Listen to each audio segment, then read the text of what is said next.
Today I'm going to make my predictions for NASCAR's doubleheader at the Darlington Raceway. There's two races, one on Sunday, and the second one will be on Wednesday night, which is going to be a little bit shorter than Sunday's race, but still pretty lengthy. But let's get started. Ryan Priest, and you're watching William Blackwell on YouTube.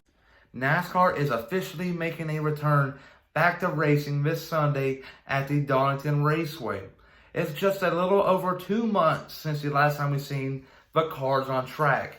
And that was at the Phoenix Raceway, where we saw the crazy overtime finish between Kevin Harvick and Joey Logano, where Joey Logano just edged him out at the line.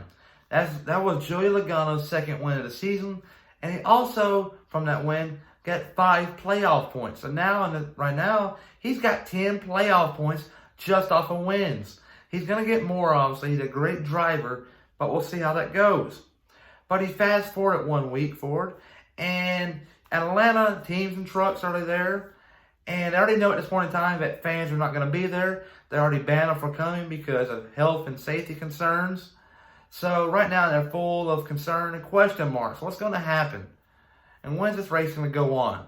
At first, they pitched the idea that the Atlanta race was going to be on a Saturday. We had a truck race on a Friday night and Xfinity on a Saturday night. It was just crazy. I knew it wasn't going to happen. I saw the tweet in the middle of a class, like, whoa, this ain't going to happen. But they were still going with it.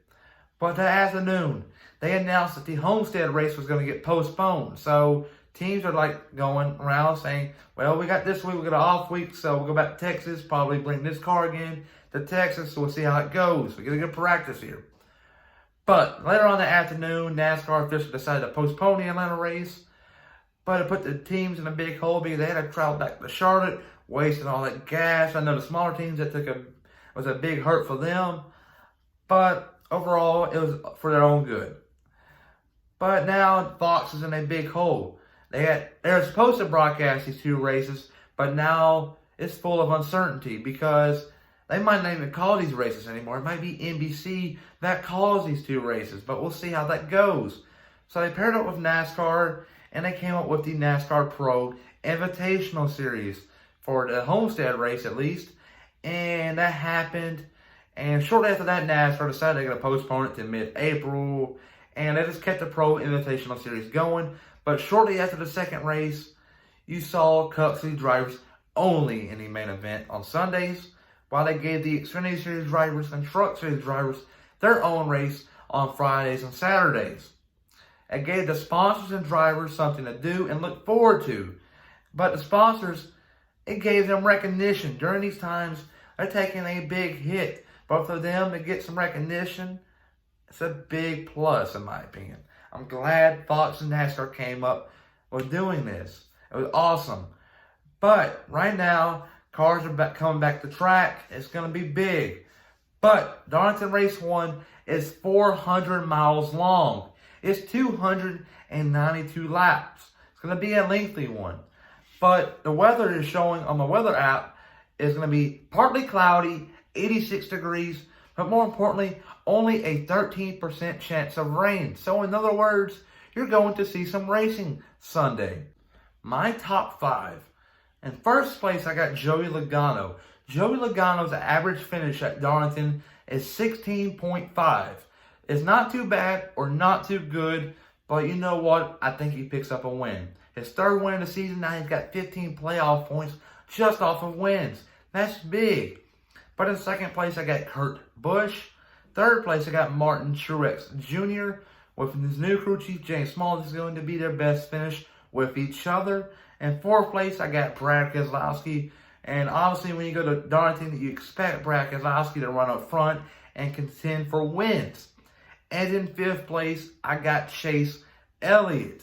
Chase Elliott is a great driver. He's an up-and-comer, and I'm expecting him to do some big things this weekend. He started off the season iffy, I guess you can say, but now I think he gets the stuff in the right direction. Ouch.